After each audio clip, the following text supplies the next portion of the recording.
Oh, just came back. Just a bunch of words on it.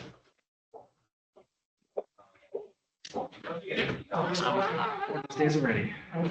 What do you mean? It's been one of those days for like the last 6 months. Yeah, right? Hey, all right.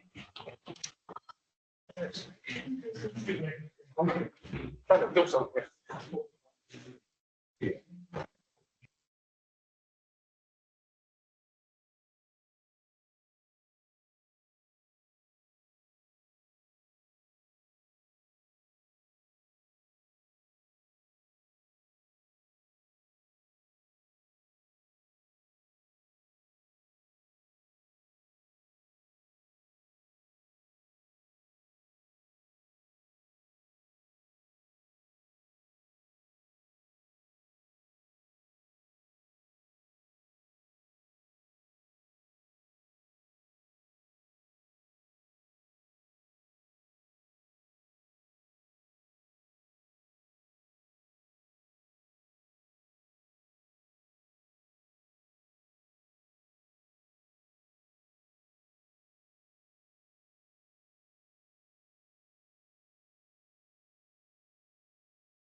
Start that over again. Good evening, everybody. The time is now 3:30, so I'd like to call to order the meeting for public safety. A copy of the agenda can be found on the county website under legislature. Please silence all of your cell phones and any other electronics. And if we could at this time stand for the pledge of allegiance. Pledge Allegiance to the flag of the United States of America and to the republic for which it stands, one nation, under God, indivisible, with liberty and justice for all. Lauren, could you do the attendance, please? Of course. Sutherland, Ramos, Sierra. Here. Kathy. Here. Cheney. Here. Fiskevich. Here. Segenga. Here. 5 present, 2 absent. Okay. And we have first on the agenda is going to be Peter Sergliano, the Commissioner, Department of Emergency Service, and Vinny Tankasali and Robert Goss. Oh, we get. Good afternoon. Resolution A is resolution of the Orange County Legislature assuming lead agency status under the State Environmental Quality Review Act, SECRA, with respect to the construction of the Orange County Fire Training Center Rescue Garage in the town of Goshen, and classifying this action as unlisted and determining that the action will not have any significant adverse environmental impacts. Legislative request 092. So. Rob, second, and okay. All right, floor is yours. Thank you. Good afternoon. What we're looking for here is the State Environmental Review Act. The SECRA has been completed for this project. Part 3 of that requires or needs the Orange County authorization to be a lead agency to be able to sign Part 3 of that study, which is a short environmental assessment form. And that would be done to ensure that the proposed project will not have significant adverse environmental impacts. And that would be at the review of a letter that was submitted by an engineering firm for Orange County, McGooey Hauser and Edsel Engineering. The letter is dated February 14th of 25. Anybody have any questions? If not, I'll call it to order. All in favor? Aye. Anybody opposed? All right, that passes. Thank you so much. Letter B, request supplemental appropriation to the capital project budget for a new building, Orange County Fire Training and Rescue Garage at the Orange County Fire Training Center. Upon approval, a new capital project will be created. This was not included in the 2025 capital plan, and it's for $2,400,000 that will come from bonding, and it's legislative request 120. Joel. Okay, all yours again. Great. So what we're looking to do is have a new capital project created on the amount of $2.4 million. It's going to be for the Orange County Fire Training Center. It'll be for a building for the technical rescue team. The Orange County Technical Rescue Team consists of 125 members of paid and volunteer firefighting services. And what they do on a regular basis and routine basis is respond to those incidents that happen throughout Orange County that the typical firefighter or police officer may not be able to handle. So those incidents would be high angle rope rescues, trench rescues, confined space rescues, structural collapses, and water rescues. They have specialized equipment to do these things. A lot of that equipment has been purchased through grant funding. Since 2009, $1.72 million has been spent of that grant funding on equipment. A lot of this equipment is very expensive. A lot of it has to do with motor vehicles, trailers, and boats. In addition to that grant funding, there's also been some capital project money, about $100,000 for water rescue boat as well. So it's very important to keep this equipment out of the, as you can imagine, the weather, right? So some of the stuff that will be in this garage would be protected from the weather, the snow, the rain, the heat, the cold, those kind of things.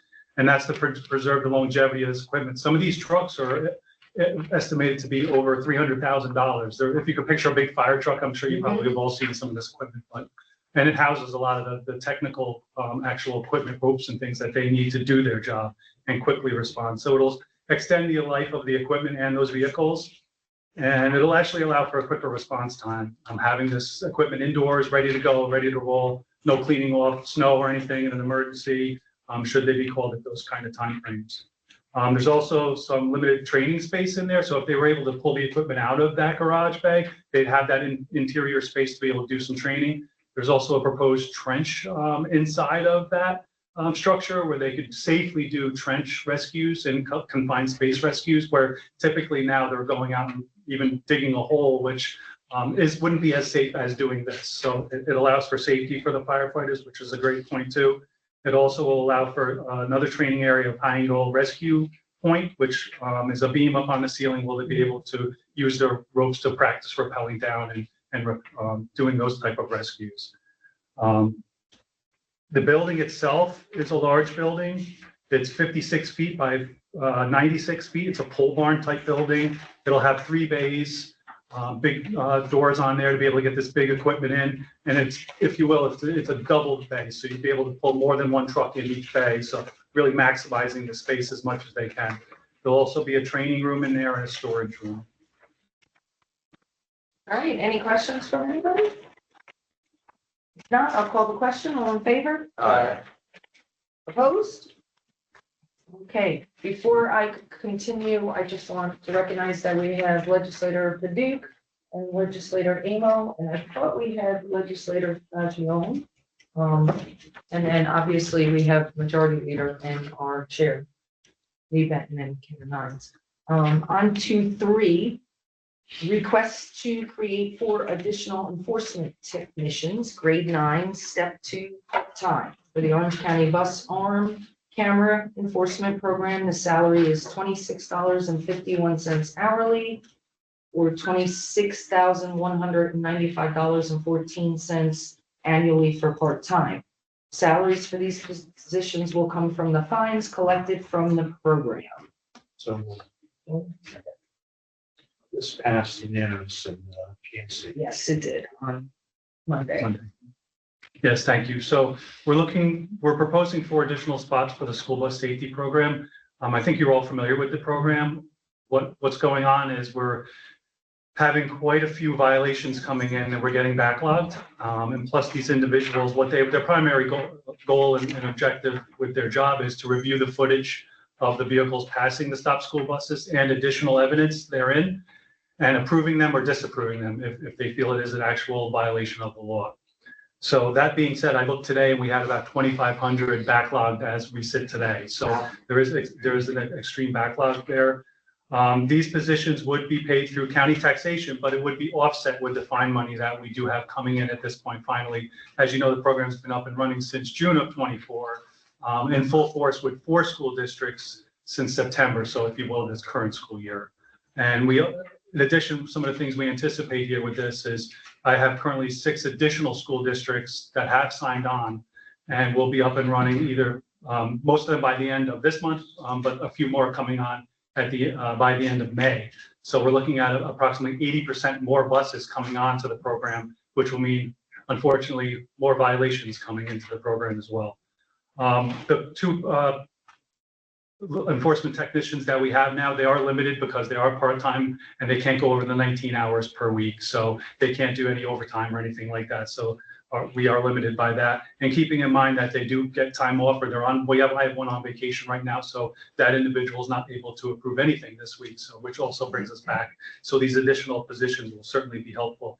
We've also tasked these individuals with going out and doing some in-service training with the bus drivers, because as you can imagine, they're a critical role in this process of making sure the stops happen properly, so that if a vehicle does pass the stop school bus, we'll be able to issue them a violation. So we have to make sure everything's proper, and they're very important in that role. Occasionally, they will have to also answer some calls that come into emergency services. That's not the primary phone number on any violations that go out, but it is our program, and we do occasionally have some public people calling emergency services, and we talk to them about the program. We don't adjudicate anything over the phone, obviously, but if they want more information on the project, we're more than happy to provide that to them. And we also are out doing public education, whether it be, I'll give an example of the farm market we have here. We have a table set up once a month out there, and we'll do not only our public safety stuff that we do at emergency services, but we'll talk about the bus safety program.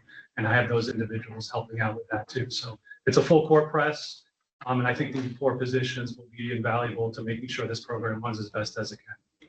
Well, we have 4 that are up right now that are running. Or We have the 2 original- currently. The, We have- no, the original schools. We have 4 districts currently up and running Right. since With September 2 people.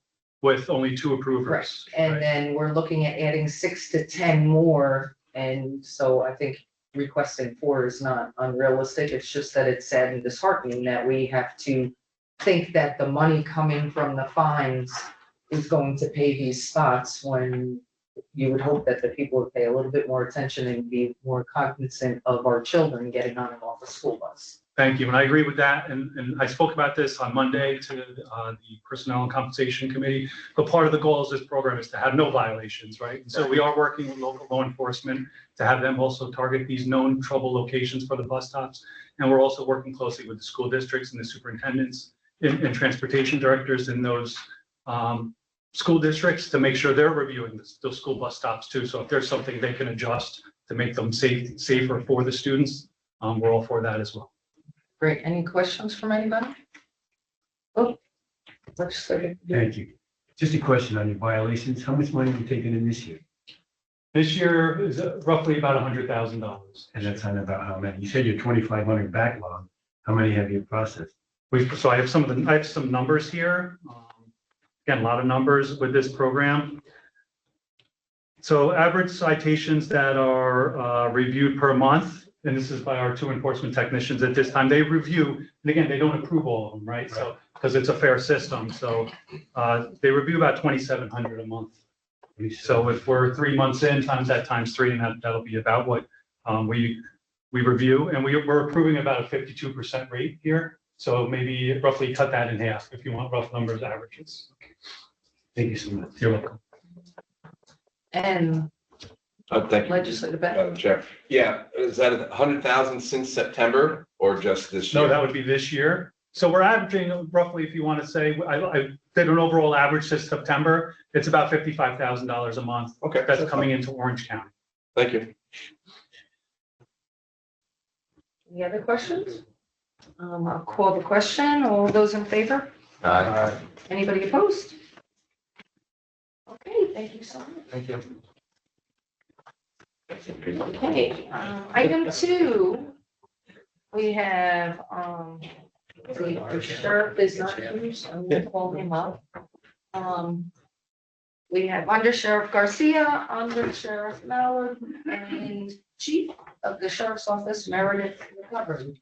And a whole bunch of other people that are all moving up. A lot of black cars. out I there. know, they're all lined up. You think so, what's going on? Somebody can get a white one. Red. Okay, so, the first request under this is request supplement appropriation of funds for the capital improvement project of facility door, gate, security control system, graphic panel system, which needs to be replaced due to outdated software and end of its useful life. This is proposed capital project number 114 in the 2025 capital plan. Upon approval, a new capital project will be created. It's $100,000. It comes from bonding and it's legislative request 106. Okay, the floor is yours.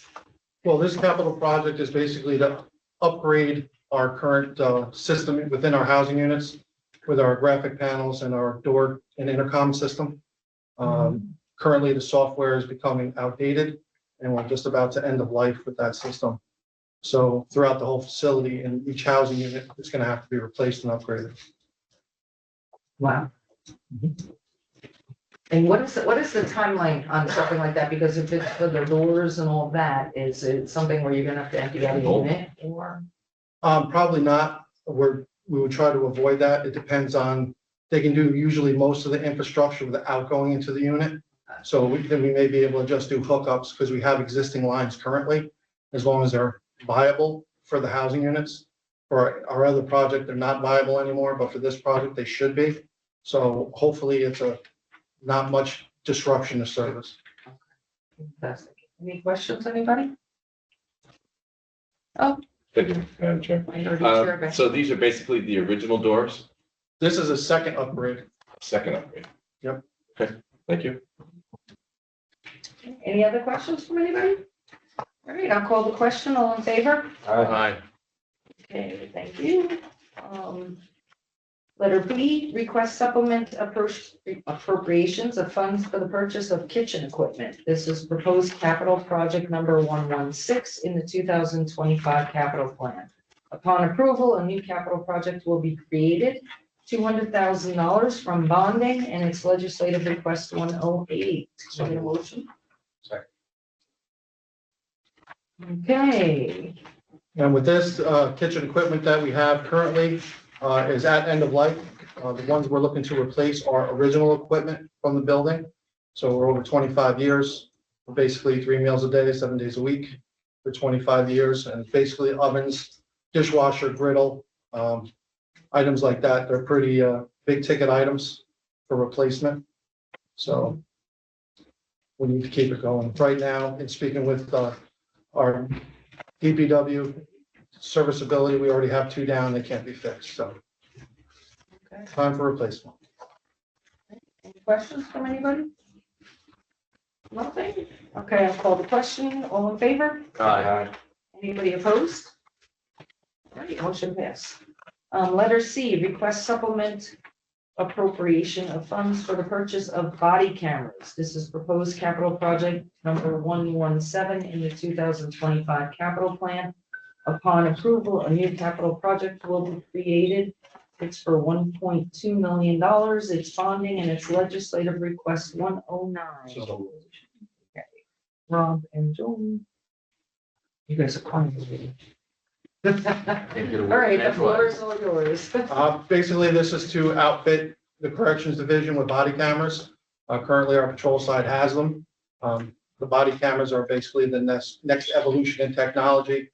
Currently, our staff, we have a few body cameras that we're using on a temporary basis on loan from out front. But otherwise, we're using a old handheld camera and downloading all the video on discs and storing it that way. The body cameras themselves be a valuable tool in real-time review of incidents that occur and for litigation protecting the county. And as I understand, this is probably going to be a mandated thing at some point, so we're trying to be proactive and ahead of the game as this, so that would make it good. Yeah, usually corrections follow suit with the law enforcement patrol division, so it's only a matter of time before it's mandated in jail. Okay, is this going to affect our storage bill as well? Because I know we have to pay for the storage of a lot of these. Does that have any impact? In speaking with the companies contractually, the storage for the body cameras is included in the price. Okay, fantastic. And hopefully we're gonna set off some of the costs for the cameras and the storage itself, some grant funding that we could talk. Get someone to come through, but again, we're at the mercy of the federal government. So by being proactive and putting in for it now, that will open up a lot more than trying to actually compete against all the people that when it becomes a requirement. So that should be helpful for us to get some of the grant money. Okay, any questions for anybody else? Oh, Minority Leader Ben, Number of units, majority, sorry. We're probably gonna be looking at about 450 cameras. 450. Yeah, along that is the cost of the licensing for each camera for use. Will administration have to wear cameras as well? Or only people on the floor? It'll be people on the floor. Okay, okay, any other questions? Call the question, all in favor? Aye. Anybody opposed? And I'm sorry for demoting you. Okay, we're on to letter We get the D. same amount of money, so it Yeah, makes no it difference. is, Just the title. it's just a title, but you know. Request supplemental appropriation of funds for the facility doors and gates access system replacement. This is proposed capital project number 118 in the 2025 capital plan. Upon approval, a new capital project will be created for $150,000 bonding. This is legislative request 110. And This system is for facility-wide. This is for our slide gates, perimeter, exterior doors, garage doors, and everything else. Just like the other door system, it's end of life. The company tells us that the technology is outdated that we currently have, and we're looking to get ahead of the curve here before we have a complete system crash. Any questions? All right, if not, I'll call the question. All in favor? Anybody opposed? All right, E, request supplemental appropriation of funds for the capital improvement of the perimeter lighting. This is proposed capital project number 119 in the 2025 capital plan. Upon approval, a new capital project will be created, $100,000. This is bonding and it's legislative request 111. Second. I'm getting all the attention today. The perimeter lighting, as you can well aware, is an important component of security at a correctional facility. The current lighting we have is original lighting and it's starting to fail. We're having some electrical issues with it, as well as the poles themselves are rotting at the bottom. Can create some security issues. We're looking to upgrade to the LED lighting that's already been occurring throughout the county and upgrade the electrical as needed throughout the perimeter. Okay, fantastic. Any questions? No, call the question. All in favor? Oh, did you? I was just gonna ask, with LED lighting, we're expected to save a lot on electricity costs? Yes. Yes. Thank you, Mr. DeSalvo. All right, we'll do that again. All in favor? Okay, anybody opposed? All right. Letter F, request supplemental appropriation of funds for the acquisition of industrial washer and dryers. This is proposed capital project number 120 in the 2025 capital plan. Upon completion, a new capital project will be created. It's for $500,000. It's bonding and it's legislative request 112. Okay. Well, washing clothes and linens and everything is a mandate by the state. Get the food. So Kitchens. we have our washers and dryers, which are also starting to fail. And in speaking with DPWs and outside vendors, they're coming to the end of their serviceable life as well. DPW has been doing a great job just piecing them together to keep some running. But as our population starts to slowly increase, the demand on the washers and dryers becomes greater, and we're going to need replacement. Okay. Any questions? Are they original or are they replaced? Washers have been replaced, the dryers are original. Any other questions? Okay, I'll call the question. All in favor? Aye. Okay, opposed? A motion passed. Letter G, request supplemental appropriation of funds for the acquisition of sub-day rooms for inmate use. This is proposed capital project number 121 in the 2025 capital plan. Upon approval, a new capital project will be created. It's $250,000 from bonding and it's legislative request 113. Joel? In order to aid in providing security for both the inmates and staff in compliance with the HALT Act that the state handed down, we're looking to create sub-day rooms within housing units. So this will allow us to keep inmates separated from one another that are problematic. Right now with the HALT Act, inmates would come out of the cell and would be right in the regular mix with inmates that they had problems with. I mean, there's only so much space for the chess game of moving inmates around.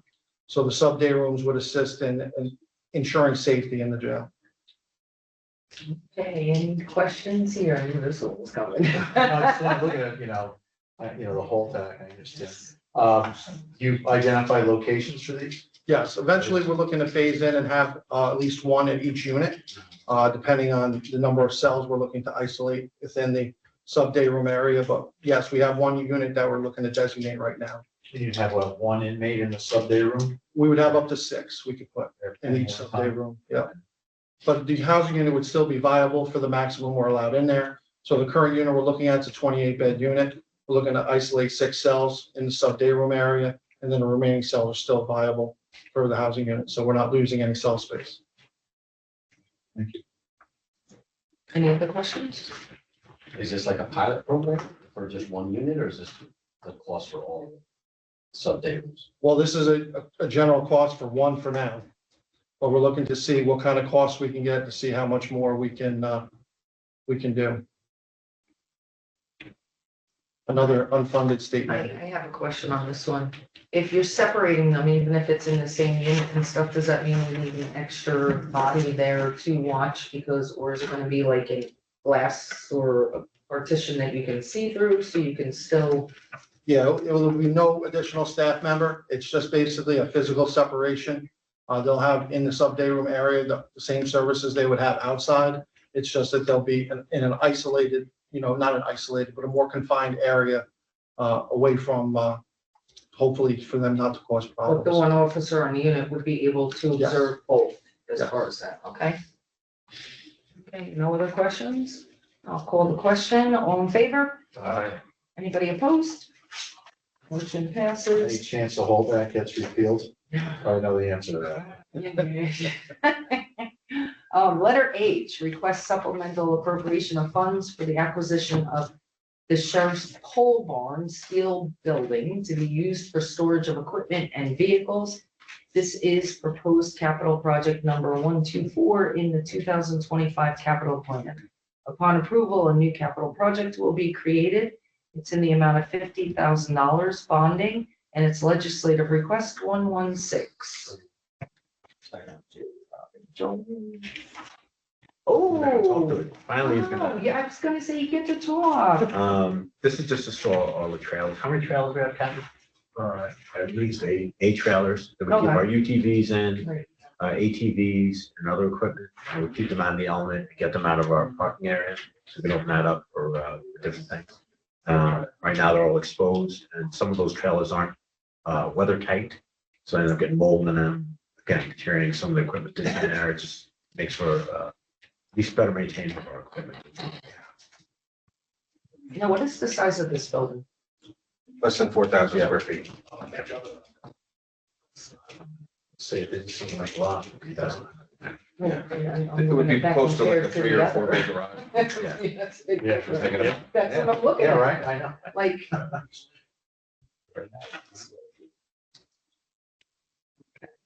All right. And yes, so what's the legislative purpose of the change. 50,000? What's that going to be used for? Pretty much A&E and working with DPW and trying to get total cost, whole cost. So you'll be back later on. Yeah, probably. Do the whole, yeah, I was gonna say, if you got a 50,000. If we can get it I was gonna say, we were gonna, we were If I can get gonna it for talk to the other guy. I got. We'll share that information. I gotta talk to a contractor. Tomorrow. Yeah, myself. Yeah. Anybody else have any other questions? No questions? All those, I'll call the question. All those in favor, say aye. Aye. Anybody opposed? Okay, motion passes. Aye.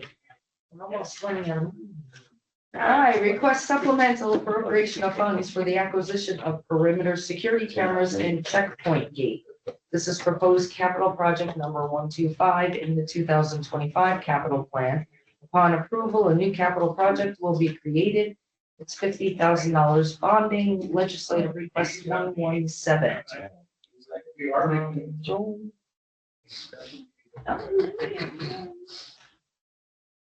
Okay, this would be used currently, we have two roads that go into the facility. One that goes in a road. People have accidentally taken that road at times, not knowing, not being familiar with the jail or the sheriff's office. So what we're looking to do is put cameras and gates there. We have a perimeter car currently runs 24 hours a day, 7 days a week throughout the whole facility. This way we limit the access to that road and for people coming in and out. Obviously, now that people want to protest certain things all throughout the country, we want to limit the amount of people that come and go through our facility. So it's really an added layer of security to the office. Anybody have any questions about that? Oh, Just basically, as we drive in and, I know the basic layout, where's it gonna go? Well, as soon as you come in, there's one road directly to your right, runs perpendicular to it. The gate will go there, the camera will go there. And I think also on the other side of going in. call the question, all in favor? Anybody opposed? All right, and then we're on to the corrections report.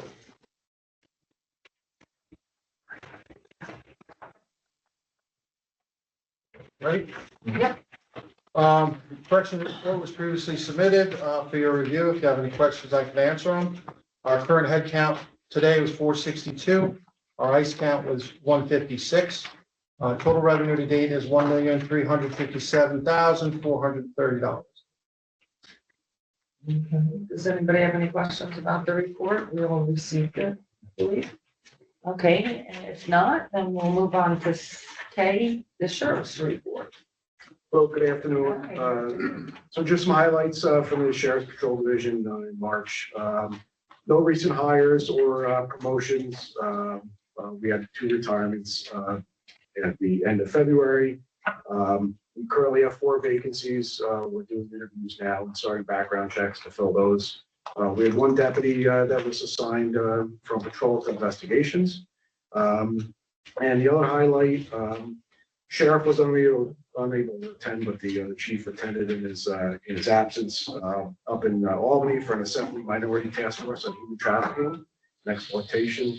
The sheriff supported their efforts in providing solutions, including supportive housing, temporary shelter, transitional services. But then also what the task force is looking into is how the rules with bail reform, raise the age, has impacted law enforcement's effort in this. So committee is looking to recommend addressing bail eligible offensive judicial discretion and the ability to remand offenders, which in turn would help with the recidivism and having people out of the streets. And what we got for March. Any questions? Nothing? All right, thank you so much. Thank you.